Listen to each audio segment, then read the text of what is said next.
नमस्कार दोस्तों, मैं किरण बेदी कुमारी यूट्यूब चैनल में आप लोगों को स्वागत करती हूँ। मैं आज अरब आक्रमण के बारे में छोटा सा टॉपिक लेकर के आई हूँ, जिसमें मैं अरब आक्रमण के बारे में बात करूँगी कि कैसे अरब आक्रमण हुए एंड उसका उद्देश्य क्या था भारत पर अरब आक्रमण करने का। एंड ये वीडियो उन छात्रों के लिए यूज़फुल होगा जो बीए थर्ड सेमेस्टर के छात्र हैं। उन छात्रों के लिए बहुत ही यूटिलाइज वीडियो है। मैं आज बात करती हूँ अरब आक्रमण कैसे होता है भारत पर। तो हम बात करते हैं कि अरब आक्रमण की पूर्व स्थिति क्या थी। तो हम सबसे पहले बता रहे हैं कि 634 ईस्वी में उमर खलीफा के समय इस्लाम धर्म का प्रचार प्रसार हो रहा था। उस समय भी अरब आक्रमण किए गए थे और वो कहाँ किया गया था? थाने के नजदीक हुआ था। थाने के नजदीक हुआ था और ये असफल आक्रमण रहा। और इससे पहले भी हम बात करें उस्मान खलीफा के समय, ठीक है, अरब आक्रमण किए गए थे। अल हरीशी के समय भी 659 में किए गए थे। देन 665 में अल मुहब्बल के नेतृत्व में किया गया था और 705 ईस्वी में इन हल वाहिद के नेतृत्व में किया गया था अरब आक्रमण। ये सब जो थे वो असफल रहे। हम नेक्स्ट बात करते हैं भारत पर पहला आक्रमण जो हुआ था अरब वासियों के द्वारा किया गया था और ये लोग का मुख्य उद्देश्य अरब आक्रमण करने का था। इस्लाम धर्म का प्रचार प्रसार करना, एक क्षेत्र से दूसरे क्षेत्र का विस्तार करना, अपना सीमा का विस्तार करना और धन संपत्ति को मतलब एकत्रित करना, अपना लूट लेकर के जाना। ये मुख्य उद्देश्य था अरब आक्रमण होने का।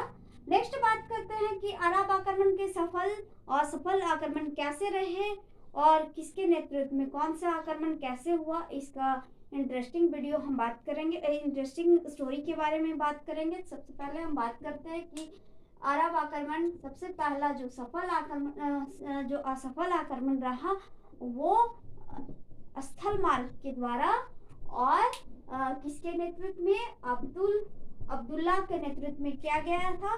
और जल मार्ग के द्वारा दो आक्रमण हुए थे, बुदेल के नेतृत्व में हुआ था। जिसमें हम बात करें ये 711 ईस्वी में भेजा गया था अरब सिंध पर आक्रमण करने के लिए। ये असफल आक्रमण रहा। दूसरा आक्रमण जो हम बात करते हैं तो मोहम्मद बिन कासिम के नेतृत्व में हुआ था और वो सफल आक्रमण रहा। तो कितना? 712 एडी में हुआ था। उस समय वहां का शासक जो थे वो दाहिर थे। आप बताते हैं कि अरब आक्रमण कैसे हुआ, तत्कालीन वजह क्या थी? तो हम बात करें तत्कालीन वजह ये था कि श्रीलंका से आप बात करते हैं। देखिए श्रीलंका वो तो ठीक था, श्रीलंका से एक जहाज जा रही थी समुद्र मार्ग की ओर से होकर के और उसमें हम बात करें इराक के गवर्नर थे अल हजाज। इराक के गवर्नर कौन थे? तो अल हजाज। और मिस्र की राजधानी दमिश्क, कहाँ? तो मिस्र की राजधानी दमिश्क है। वहाँ के खलीफा रहते हैं वाजिद, जिसको बोला जाता है वाहिद या वाजिद। वो उनके पास वो जहाज जो जा रही थी उसमें छोटे नाबालिग बच्चे थे और अनाथ बच्चे थे। वो खलीफा के सेवा में जाते थे, तो वो उस समय जा रहे थे। और दिन बात करें तो वो क्या होता है कि सिंध के पास जहाज को लूट लिया जाता है। कहाँ लूट लिया जाता है? तो सिंध के पास वो जहाज को लूट लिया जाता है और लूटने के क्रम में जो वहाँ के खलीफा थे और जो गवर्नर थे दोनों में बातचीत होती है कि जहाज को फिर और बहुत सारा सामानें थी, सारा लूट लिया जाता है तो फिर वापस कैसे किया जाना चाहिए। तो दोनों में बात होती है और खलीफा के द्वारा दाहिर को एक पत्र लिखा जाता है।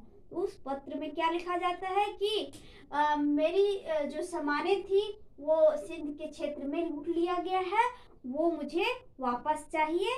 तो दाहिर जो पत्र से जो मतलब वो रिप्लाई देते हैं कि ये हम वो डाकू का मेरे में मतलब वो डाकू नियंत्रण में मेरे नियंत्रण में नहीं है, तो मैं ये सामानें देने में असमर्थ हूँ। तब जाकर के जो खलीफा और गवर्नर जो थे अल हजाज वो दोनों क्या करते हैं?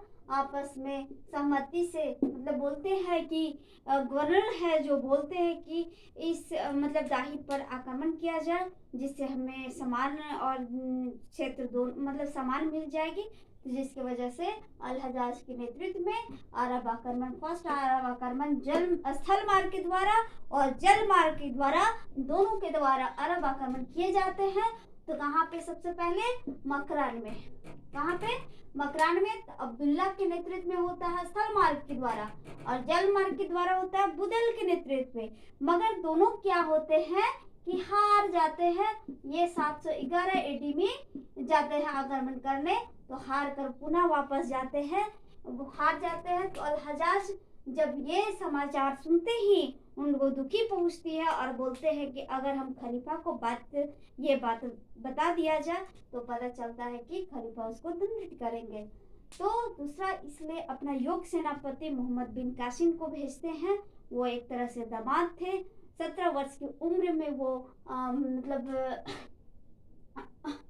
सिंध पर आक्रमण करने 712 एडी में जाते हैं और 712 एडी में जाते हैं और ये सफल आक्रमण होता है 712 ईस्वी में। अब ये जब मकरान में जाते हैं मोहम्मद बिन कासिम, तो वहाँ कुछ ऐसे लोग थे जो दाहिर को मतलब सही दाहिर को अच्छे से नहीं मानते थे, दाहिर के विरोधी थे। वो क्या करते हैं, मोहम्मद बिन कासिम को वो लोग क्या करते हैं कि सपोर्ट करते हैं। तब मोहम्मद 3 दिनों तक एकदम युद्ध चलता रहा था, मारपीट पूरा चलते रहा। मगर 712 ईस्वी में तब जाकर के दाहिर मारा जाता है और सफल आक्रमण मोहम्मद बिन कासिम के नेतृत्व में होता है। और इसी समय सबसे पहले देवल के क्षेत्र में, कहा तो देवल के क्षेत्र में ये आक्रमण करते हैं और यहीं पे यहीं पे जजिया कर लगाया जाता है। सबसे पहला जजिया कर किसके द्वारा लगाया जाता है? तो मोहम्मद बिन कासिम के द्वारा लगाया जाता है। और ये देवल के क्षेत्र में सबसे पहले आक्रमण होता है और ये सफल आक्रमण रहता है। 3-4 क्षेत्रों में आक्रमण करते करते मोहम्मद बिन कासिम जीत जाते हैं। और हम बात करते हैं कि जब मोहम्मद बिन कासिम जब लौटते हैं आक्रमण सफल होकर के, तो वहाँ के कुछ जो यहाँ से कुछ स्त्रियों को ले जाया जाता है सिंध से। तो सिंध से ले जाया जाता है खलीफा के सेवक में मतलब उसको उपस्थित किया जाता है स्त्रियों को।